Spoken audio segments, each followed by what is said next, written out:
মাওলানা মামুনুল হক তিনি অনেক বড় বড় কথা বলছেন, এই বাজেট নিয়ে সরকারের পতন ঘটাবেন, অনেক কিছু ঘটাবেন, কিন্তু তিনি যে গাজীপুরে এক নারী শোয়া ধরা পড়লেন মুদা বিয়ের নামে, আসলে সেটা কি ছিল আমি জানি না। মাননীয় সদস্য, অপ্রাসঙ্গিক কোনো বিষয় বক্তব্যে না আনাই ভালো। একজন রাজনৈতিক নেতার পরকীয়া সম্পর্কে আপনি মন্তব্য করেছেন। সাধারণত নিয়ম হলো যার এখানে এসে জবাব দেওয়ার সুযোগ নাই তার সম্বন্ধে অভিযোগ তোলা সংসদে সমীচীন নয়। 2 নম্বর, আপনারা মুতা বিয়ে সম্পর্কে আমার কাছে কেন জানতে চাইলেন? আমাকে কি এক্সপার্ট মনে হয় এসবের ব্যাপারে?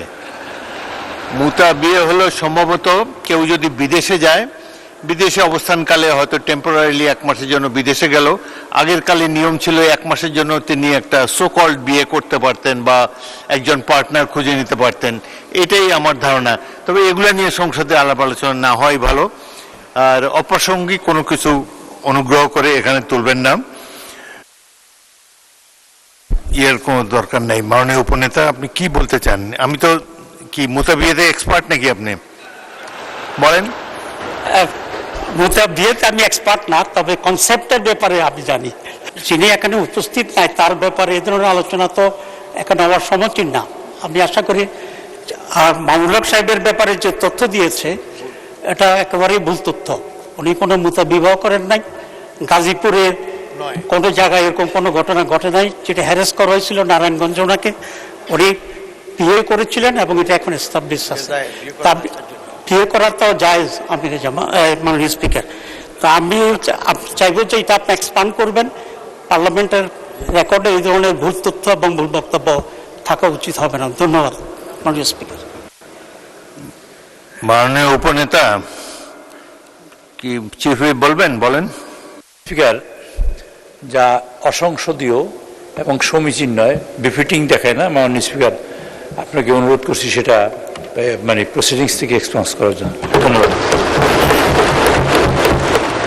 মাওলানা মামুনুল হকের এই বিষয়ে আলাপ করা সংসদের কার্যবিবরণীতে আসার কোনো প্রয়োজন নেই। এবং তাছাড়া এখনো কিন্তু এটা আমি বলার ইচ্ছা ছিল না, তিনি তার অবস্থান পরিষ্কার করতে পারেন নাই। যাই হোক, এটা নিয়ে আলাপ আলোচনা করার কোনো দরকার নেই। মুজিবুর রহমান সাহেব কি বলবেন এই সম্পর্কে? বলেন না কিছু।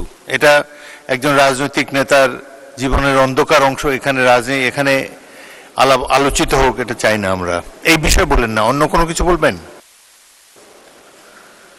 Point of order. মাননীয় স্পিকার, ধন্যবাদ। আমি প্রথমত ধন্যবাদ জানাই মাননীয় প্রধানমন্ত্রীকে, যিনি এই প্রসঙ্গটাকে স্টপ করার জন্য ইশারায় মাননীয় সংসদ সদস্যকে নির্দেশ দিয়েছে। দ্বিতীয়, যেটা আপনার মন্তব্য, এটা সঠিক। এক সময় ছিল মুতা বিয়ে করা যেত, কিন্তু পরবর্তীতে হারাম হয়ে গেছে, এটা নিষিদ্ধ, এখন করা যাবে না।